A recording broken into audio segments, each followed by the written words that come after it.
Dating was hard mode in ancient Japan.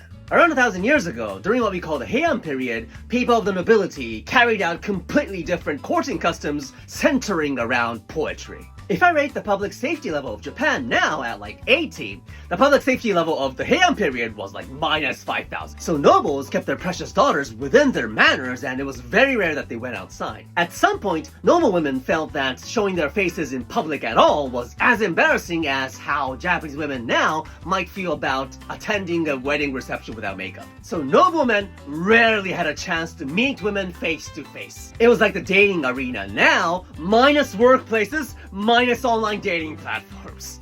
Hard mode! Once they found out about a supposedly beautiful princess of another noble family, their first move was to write a letter. And it was not just a letter. It needed to include a poetic verse that more or less followed a 5-7-5-7-7 syllabic structure. It needed to mention a witty observation about nature, a seasonal flower needed to be attached, bonus points if the paper looked and smelled good. But why would you need to care about all these formalities?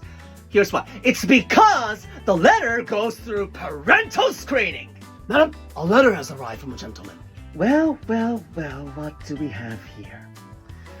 Summon my ladies-in-waiting. It's time for microscopic scrutiny. A reference to falling cherry blossoms.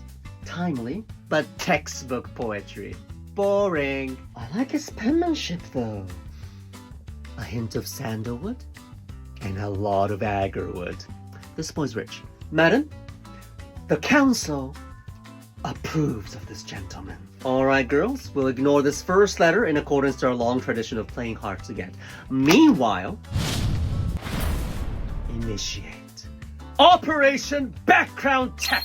So the guy had to send 3, 4, 5 letters of consistently high quality to pass the initial parental screening. An exceptional pointer skills could compensate for his disadvantage in wealth or noble rank. So these nobles raised the bar, but these poetic courting practices were also shared with peasants. Villagers had mixer parties before sowing seeds in spring, and only men who could improvise witty poems that teased women the right way got laid. Imagine how hard men studied poetry. Dating carries different challenges in different times.